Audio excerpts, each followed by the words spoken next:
when people are talking about, that sometimes my wife or my husband or my mother just seems normal. As well, the baseline in dementia is where you are having your most trouble. That's the base. There will be some fluctuation, but that doesn't mean there's improvement. Mhm. It's only going to decline, and the base is where the decline is. That's where you are, and it'll go down.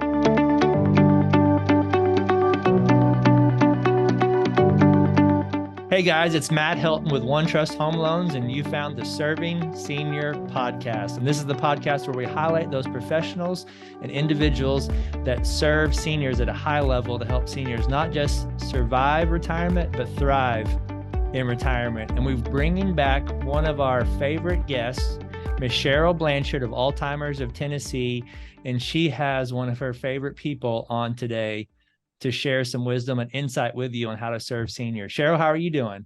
I'm doing great, Matt. Good to see you again. Good to see you, Cheryl. I believe you are our first returning guest to our podcast. Well, I'm honored. That's outstanding. Yes. Honestly, I know it's not about me. It's all about Larry. So I'm going to take up very little time so we can get to the reason that we're really here today. But thank you for having us back. Yeah. Well, you're so welcome. Please, Cheryl, introduce us to Larry if you could. Absolutely. So, Matt, we held a caring and coping workshop a while back, and I'm always looking for great presenters. So prior to that, several months ago, I was visiting with one of our support groups, and I met Larry Dodson. And Larry was just very open about the years that he spent caring for his wife. And one of the things that stood out to me was just how incredibly selfless and creative he was. He would share a story with the other caregivers, and I would just go, wow, everybody needs to hear that, because he recognized very early on that it was all about Marianne, and he was going to do what he needed to do for her, even if it meant that it was going to be maybe a little more difficult or more I'll use the word painful, because feelings get hurt easily with this disease. It was going to be more difficult for him.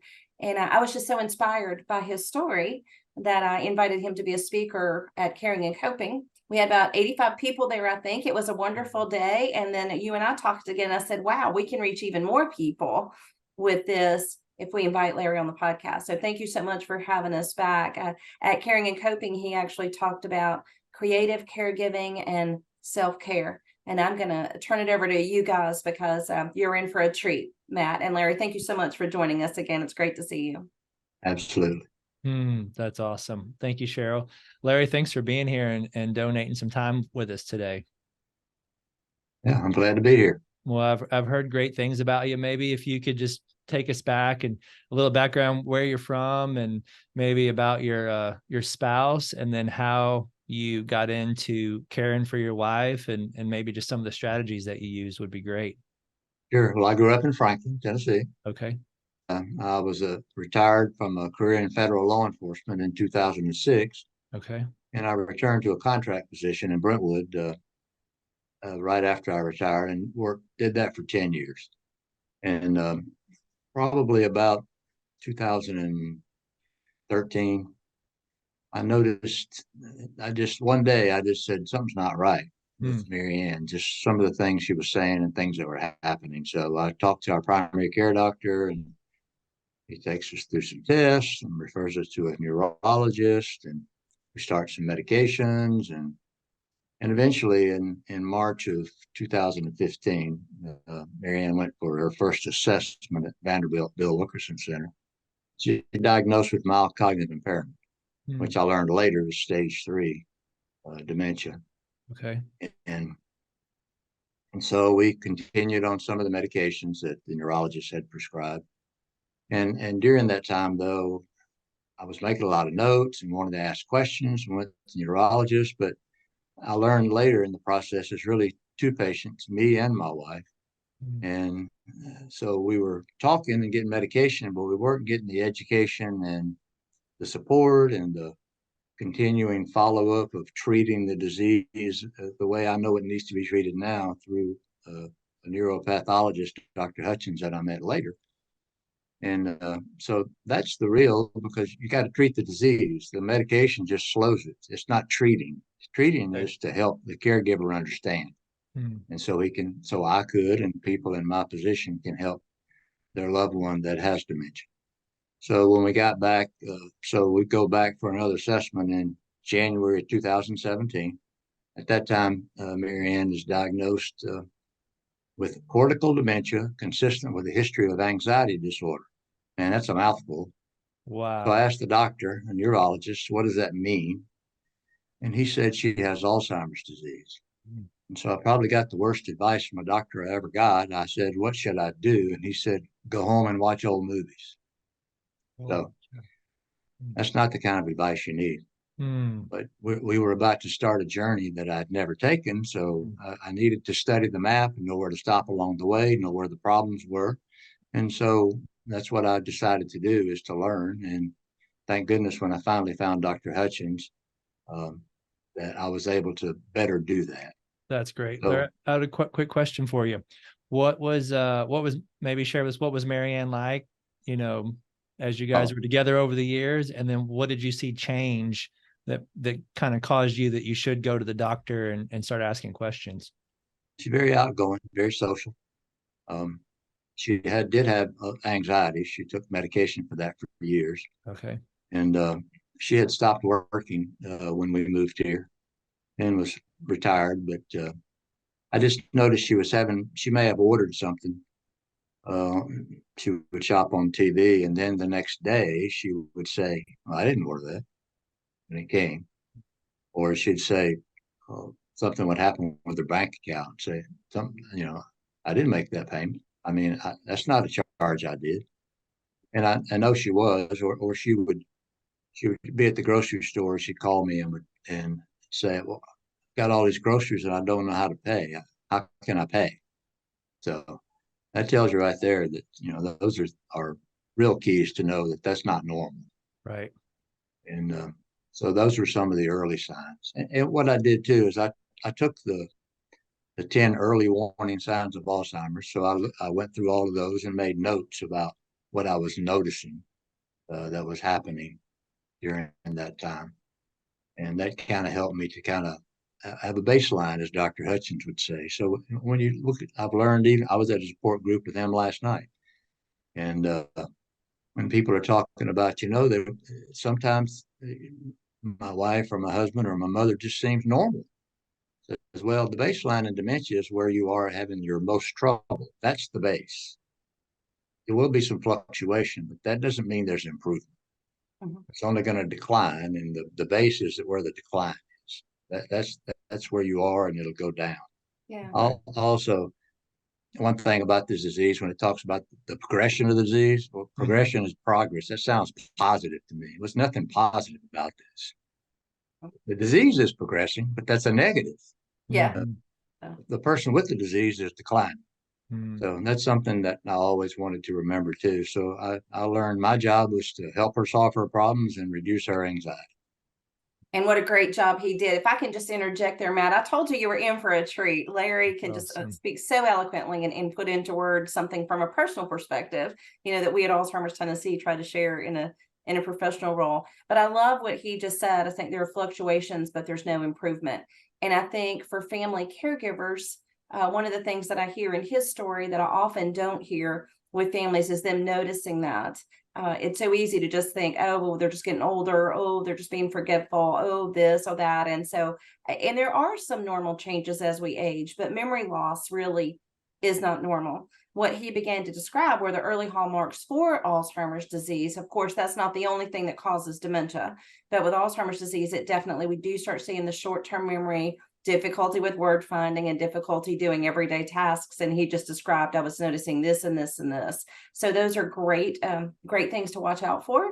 Mm-hmm. And we certainly can help families be educated on those kinds of things to watch out for as well. I did want to note, though, that the other things that cause dementia don't always start with short-term memory loss. So that can be very confusing for families as well. They're noticing other things. It's a type of dementia. It just may not be Alzheimer's disease, but those were definitely the things Larry was noticing. Absolutely what we would tell families to be on the lookout for.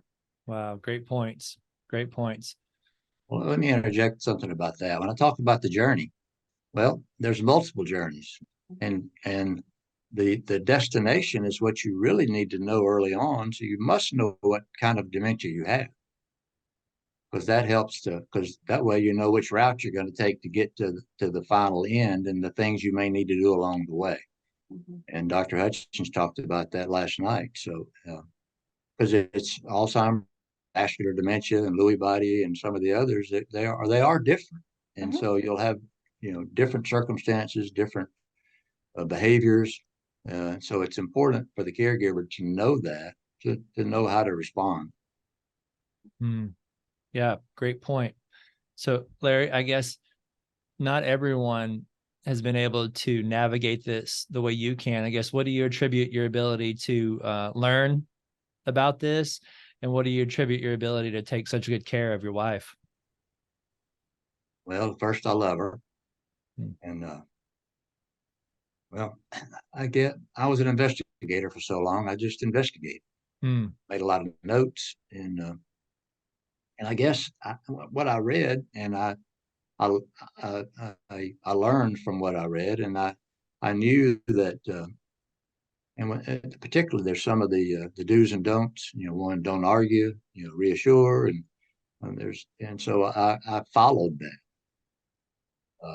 I know and what Cheryl mentioned some earlier is I do see in the support groups I'm with, it's hard for people to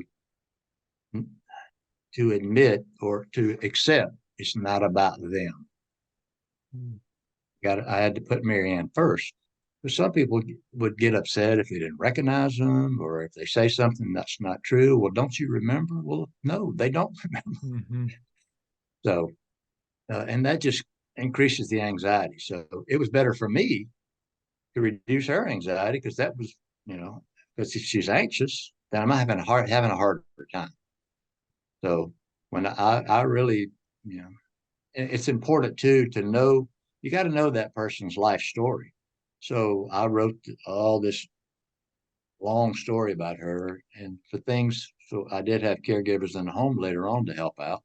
So it's important that you know about that. So that helps you to try to respond appropriately when they might say, and like if certain people in their life, if they have passed away, they need to know that because if they ask about it, you don't want to say, well, don't you know they died?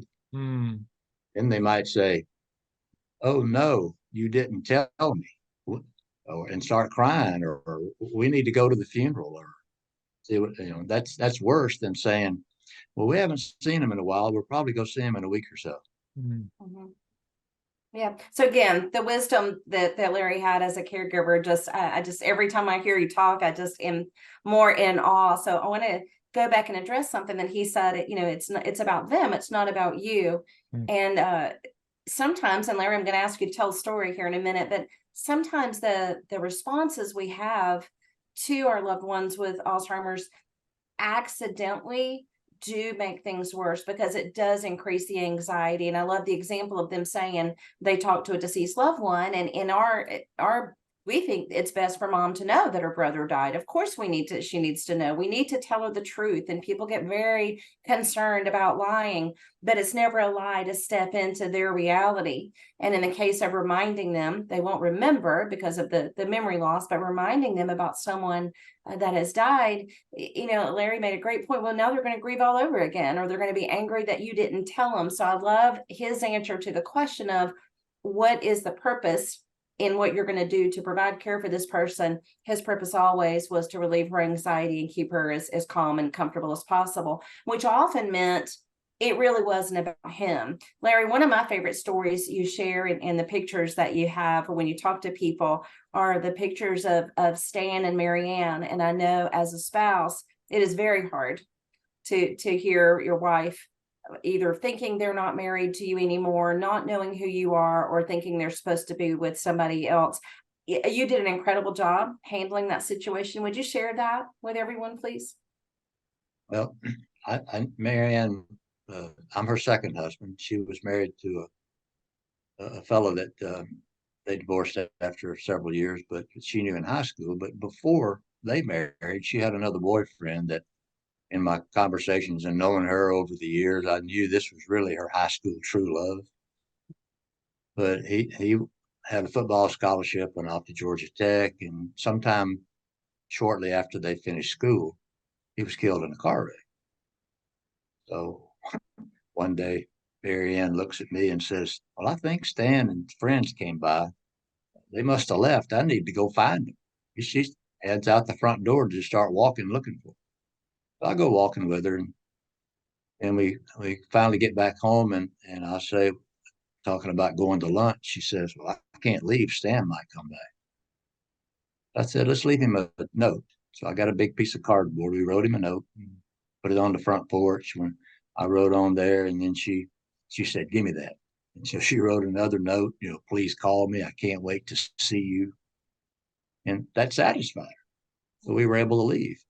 And for probably up to a year, every day when we left, I said, well, let's put the note out for Stan in case he comes by.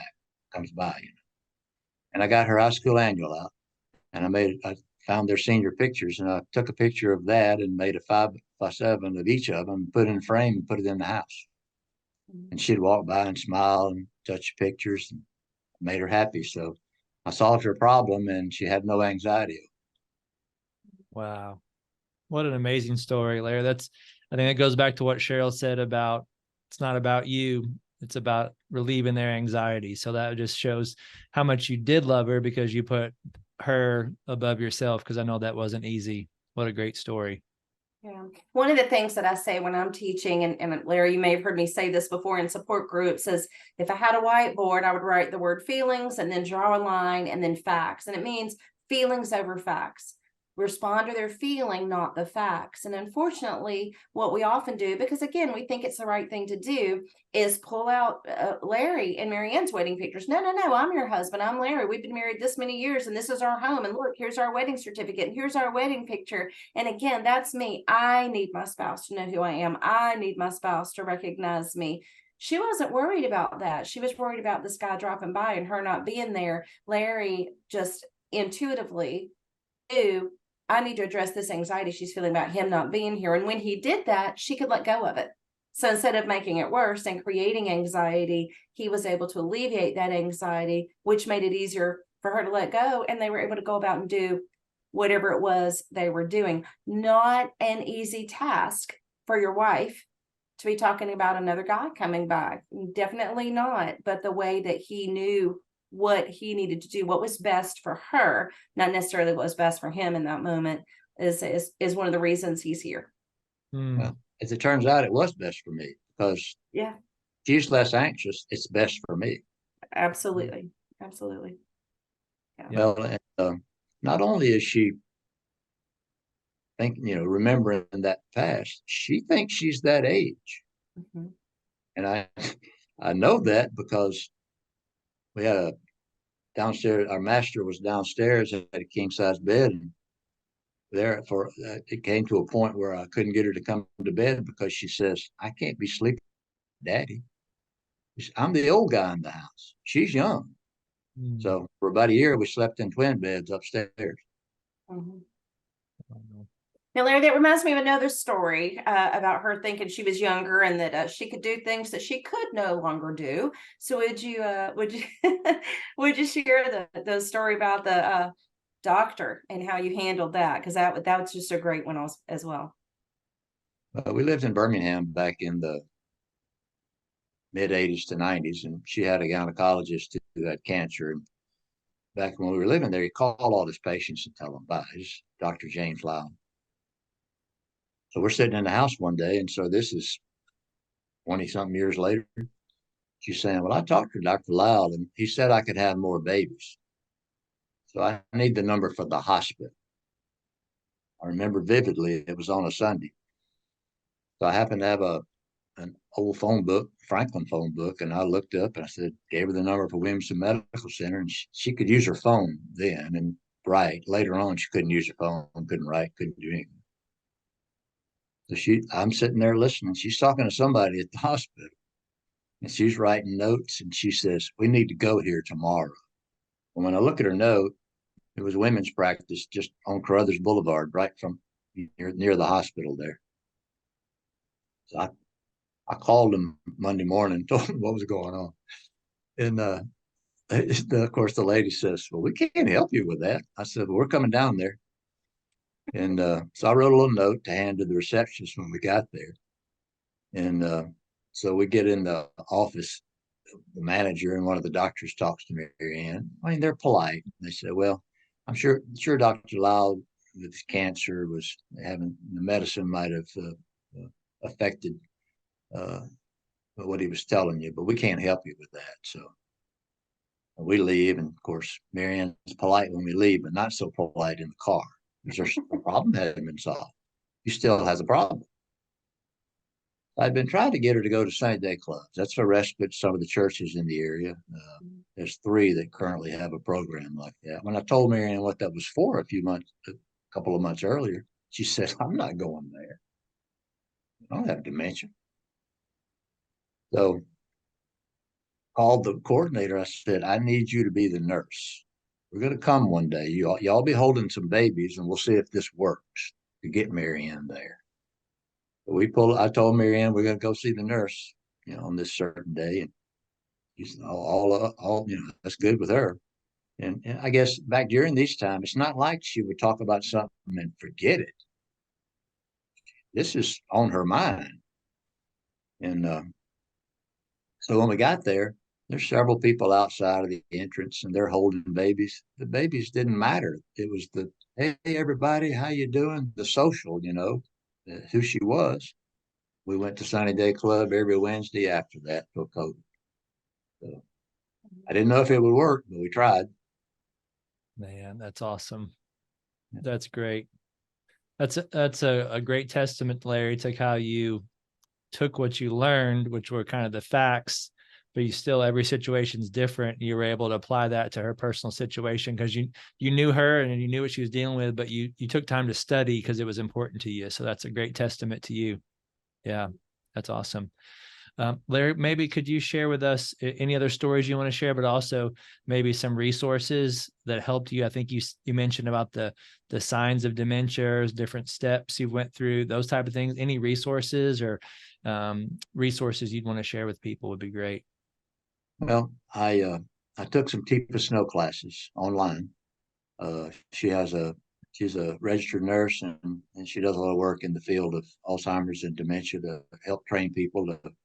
Her company's Positive Approach to Care. I was reading the article today, interview with Bruce Willis's wife, and I think that celebrity is going to bring a lot of good information about this disease and about caregivers. I think his wife has the right approach, and she's partnered with Tifa Snow.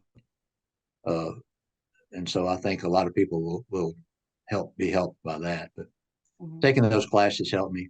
When I finally found Dr. Hutchins, I saw him speak at some event that I was watching online, and when I got into the house. But having somebody like him to educate you and to treat the disease by coming back and doing evaluations to see where we are and doing staging was really helpful too. The Sunny Day Club helped me, and then I knew that I needed help at home. Not so much that I could get away, because I couldn't couldn't leave too much. Miriam would be upset. So, but even having somebody else at house. So I used in-home care before we finally moved to memory care. I used comfort keepers in Brentwood, and they were really helpful. Fortunately, at the time, I could, they had somebody, so I had the same person. And that's very important to try to have the same person, because if you try to, learn different people, sometimes that might cause a problem for the person with dementia trying to get to know somebody later in the disease. So those, using those kind of resources and asking for help. I use family help too. I have two sisters that lived, and one here and close by, and one really close by. So we would go, and later in the disease, and even during COVID, I'd pick up food and we'd go over there and eat, and just the 3 of us, and that helped too. But a routine is so important, so important. So we would go to the same places to eat. We'd go for rides, and we would play the same music every day, same DVD. We were big fans of Johnny Cash and Don Williams, so we had some old DVDs of those and shows, and that's what we would play, and that made her happy. And I don't know if it's a familiarity, or I know Dr. Hutchins would tell us too that the part of the brain for music stays. So that's the language of the music is the language of dementia. Hmm. Absolutely. the I want to go language back of- and say one thing, Larry. Tipa Snow, she's actually an occupational therapist, is her Okay. background, not nurse. But so Tipa Snow, it is called Positive Approach to Care. A lot of her stuff is available on YouTube. So if anybody wants to look those up, they're fantastic. Some of the other things he was talking about, the 10 absolutes, any other information like that, a lot of that is available through Alzheimer's Tennessee. So folks can reach out to us for that. And then also on our website, we have a section called Caregiver Academy. And those are brief 3 to 5 minute videos that if somebody doesn't have 30 minutes to watch a whole thing, they can just hop on every few minutes and learn from that as well. So if anyone wants information about any of the resources he's mentioned, I'm happy to get that to them if they reach out to us at the office. That's great. Yeah, that's Larry, it sounds like you're still involved with the support groups. So is that important to you to stay involved? I guess maybe share with the audience, why you feel that's important and why you're still involved. Well, I do that to honor Mary Ann. And having been on this journey, I want to give back to others who are early, just starting the journey. And I think it's helpful because when I go to these meetings, you have people at different places along the way. And particularly, even I was at 2 this week, and there were at the first one I went to, there was a lady there whose husband was in hospice, probably has 2 weeks left. And there was another gentleman there who's like me. His wife passed away 18 months ago that still comes back. And quite frankly, I think it helps me stay connected to Mary Ann. It's like, I've lived this so long. I'm trying to figure out what am I going to do next? So I want to stay involved in this, and that's mainly why I do that. That's awesome. Well, Larry, I've heard multiple people here in just the last few weeks that's mentioned the big impact you've had on them, and you've had on their careers, but also their heart, to show how much you cared for Mary Ann and how great a job you did and how you went the extra mile for her. So it sounds like you're doing a fantastic job, fantastic work, and you're going to touch a lot of people. So thank you for being who you are and doing what you did. Well, thank you for having me. You're so welcome. You're Absolutely. very welcome. And Miss Cheryl, we know how important this is to you, because this is your mission all day, every day. Maybe if you want to share what you're doing and the game plan you have, as well as the event that you're working on to try to work against the disease of Alzheimer's. Yeah, I would love to. And Larry and he's going to be joining us for that again in April. So just as a reminder for folks who didn't see the last interview, Alzheimer's Tennessee, we are a statewide nonprofit serving families impacted by Alzheimer's or a related dementia. So we provide those services free of charge to families. We do set up the support groups, we do one-on-one consultations, and we help get them connected to some of the resources like Larry mentioned, the adult day programs, and we keep a list of those, the in-home care agencies he mentioned, we've got that, and can really just connect people to those. And since we don't charge families for anything we do, we survive on fundraising, donations, and events. So the big event that you are very familiar with, Matt, is coming up April 20th. We're having our 2024 Middle Tennessee Walk at Franklin. That is a big fundraising event. We're going to have a lot of fun. We've got a lot of activities planned, a robust children's activity. We've got a great country band that some of our friends plan. We're having line dancing. Larry has agreed to join me, and we're actually going to have an area with information called the Caregiver Corner. So I think I'm going to get a few other caregivers to be there with him. He certainly can talk about some of the books that he read and resources. We'll certainly have support group information out there. But one big piece of that, and I want to make sure that all the business owners or business people listening know about, is this year we're adding a really fun activity called a Brain Health Bonanza. And that's sort of like a scavenger hunt. Okay. And we're going to send people all around the park at Harlansdale Farm, visiting with different vendors. And at each one, they're going to be able to pick up one more really important piece of information that can help them keep their brains healthy, hopefully lessen their risk of getting Alzheimer's disease. But even if there is a diagnosis, everything we're going to have in that activity is going to be something that can have a positive impact on them. So we're really excited to bring that to the community. It's being held in Franklin, but it's for all of Tennessee. Okay. So do come on out.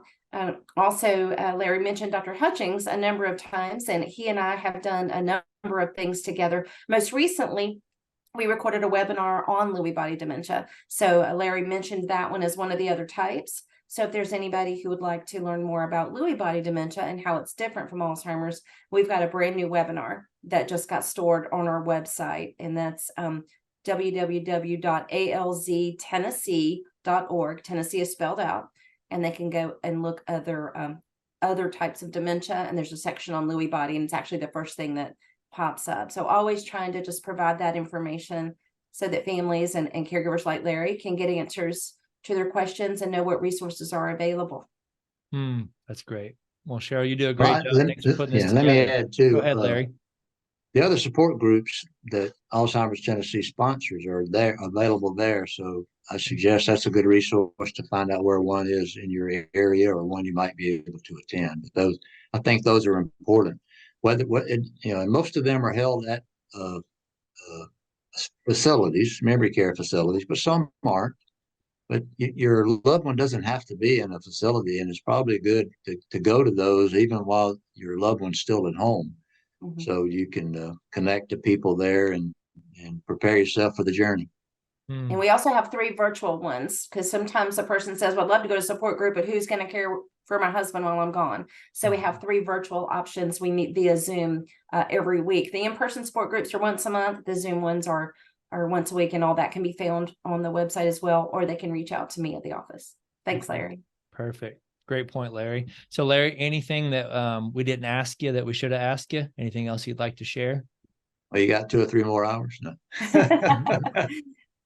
No, there's a lot, I always forget things, but well, the only thing I can think of is that it's kind of like you'll get a deer in the headlight look when it starts.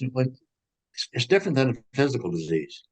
This is so foreign to people that it's hard to understand, and the treatment for it requires family and caregiver participation much more, and emotional participation and mental preparation more than a lot of physical diseases do, I believe. Mm-hmm. Yeah, great point. Cheryl, anything you'd like to add? No, just again, Larry, thank you so much for sharing your story. Every time I hear it, even though I know a lot of it, I'm still just touched again. I think that the key, if we could say one thing, the way to epitomize that is, yes, it was out of his absolute love, but sometimes the things we do that we think are out of love aren't the best. And I think Larry just had a knack for doing what was counterintuitive. What we feel, what we want to do, what we think is the right thing to do is to tell them this person died, to remind them that we're their husband, to remind them all these other things. But sometimes the most loving thing to do is to learn how to operate within their world. And I know I've heard Larry say the number of times I had to step into her world. It wasn't about this world out here anymore. I had to step into her world. And I think everything he shared today were glowing examples of how a family member and caregiver can do that. And it is hard. I agree with you. It's very emotional. And that's another reason why we're here. So if anybody watches this and just needs to reach out, have somebody to talk to, get some additional information, I would welcome an opportunity to talk with them. Oh, that's awesome. Well said. I'll add one thing. We talked about the 5 A's, the various, like one of those is agonizing. Like when Marianne looked at me and said, "Where's Larry?" But she couldn't recognize my face. Mm-hmm. The same way she wouldn't, if you look in a mirror, the person with dementia can't recognize themselves. So they might think, who is that person? They're talking to the person in the mirror. That's what's happened.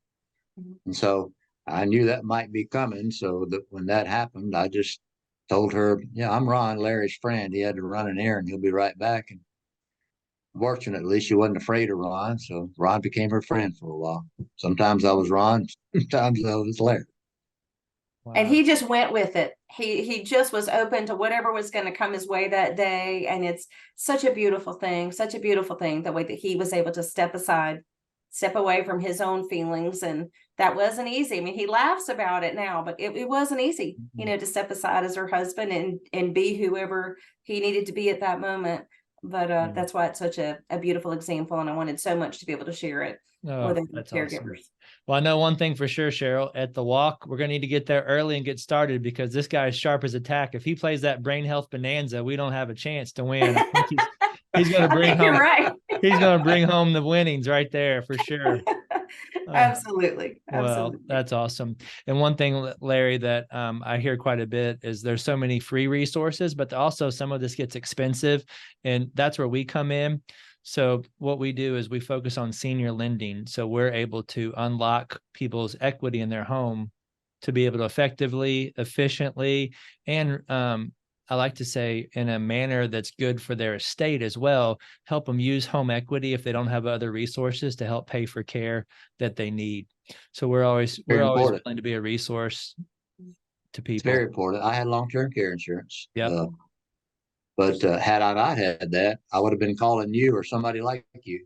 Yes, I knew I would have to use the value of my home to do what I needed to do. Yep. It's long-term care is fantastic. The challenge is most people, when they can qualify for it, they either don't want to, or it's so expensive that they'll figure it out later. And then that's where we come in. We're kind of the figure it out later, because everyone in Middle Tennessee has experienced quite a large growth in their equity in their home. So we can show them how to use that. But I'm glad you planned it. Larry, I would never guess that you would have planned ahead and had a great strategy. Go figure, right, Cheryl? Yeah, I told you. I mean, that's I had a good insurance agent. Well, that's awesome. You had to take the advice, Larry. A lot of people have good agents. They have websites they can look stuff up, but they don't put it in motion, and they don't implement it. And that's what you did for Mary Ann. So at the same time, we got all our documents in order. Yeah, you don't want to be waiting to do that till you have a capacity issue. Yep, you're exactly right. Well, thanks again, Cheryl. Thanks again for putting this together. And Larry, thanks for being you and taking such great care of Mary Ann. We appreciate it. Yep. And thank you for watching. This was the Serving Senior Podcast. This is the podcast where we highlight those people and individuals that help seniors thrive in their retirement. Thanks again. You have a great day. Hey, this is Matt Helton with OneTrust Home Loans, home of retirement mortgage solutions. And we really do appreciate you checking out the Serving Seniors podcast today. Now, please go to the description down in the body of the podcast where you can subscribe to get future shows. Please click that notification button so you get notified when other shows drop. And also, if you can go to servingseniourspodcast.com, and we'd love to hear a comment about our show. We have a heart to serve seniors, and we have a heart to make sure seniors don't just survive retirement, don't just get by in retirement. We want to show seniors how to thrive in retirement. So if you know of anyone that's 55 and older that could use some extra cash flow, maybe the retirement's not going the way that they like, our retirement mortgage solutions are designed for folks, depending on the state, they're either 55 or 62 and older, to make sure that they have that kind of retirement that they want. As long as they own a home and they're in a good equity position, there could be some solutions that they may not have thought about, or maybe they've thought of and they just didn't know how they work. That's what we do. So anyone in that age group that could use some mortgage advice, my team and I would love to be able to help them. Thanks again, and look forward to seeing you on the next show. Have a great day.